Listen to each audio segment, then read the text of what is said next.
Ramayanam episode 11. యాగం పూర్తయ్యాక మిథులకు వెళ్తున్న రామలక్ష్మణులకు దారి మధ్యలో ఒక ఆశ్రమం కనిపించింది. కానీ అక్కడ ఎవ్వరు లేరు. ఎవరిది ఆశ్రమం అని విశ్వామిత్రుని అడిగాడు. అప్పుడు విశ్వామిత్ర మహర్షి, ఇది గౌతమ మహర్షి ఆశ్రమం. ఒకరోజు గౌతమ మహర్షి లేని టైంలో ఇంద్రుడు గౌతమ మహర్షి వేషంలో అహల్య దగ్గరికి వచ్చాడు. వచ్చింది గౌతమ మహర్షి కాదు అని తెలిసిన అహల్య ఇంద్రుడితో సంగమించింది.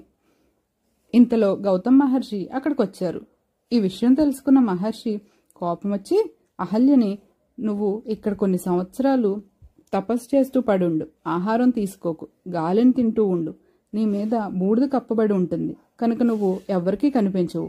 కొన్ని సంవత్సరాలకి రామచంద్రమూర్తి ఆశ్రమానికి వస్తారు, అప్పుడు నీకు శాప విమోచనం అవుతుంది, మళ్ళీ నిన్ను భార్యను చేసుకుంటా అని హిమవత్ పర్వతానికి తపస్సుకు వెళ్ళిపోయారు. ఈ కథను వింటూ గౌతమ మహర్షి ఆశ్రమంలోకి వెళ్లిన రాముని స్మర్శకి శాపంతో పడి ఉన్న అహల్య తేజస్సుతో లేచి నుంచింది.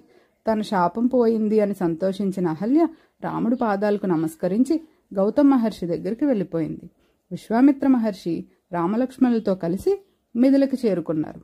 విశ్వామిత్ర మహర్షి వచ్చారని తెలుసుకున్న జనక మహారాజు పరుగు పరుగున వచ్చి ఆయనకు నమస్కరించి, మీతో వచ్చిన ఈ పిల్లలెవరు, సూర్యచంద్రుల్లా ప్రకాశిస్తున్నారు అన్నారు. అప్పుడు విశ్వామిత్ర మహర్షి, వీరు దశరథ మహారాజు పిల్లలు, నా యాగం రక్షించడానికి వచ్చారు అని చెప్పారు. అప్పుడు జనక మహారాజుతో వచ్చిన శతానందుడు, అయితే మా అమ్మ అహల్య ఉన్న ఆశ్రమం మీరు వచ్చిన దారిలో ఉంది, మా అమ్మని చూసారా అని అడిగాడు.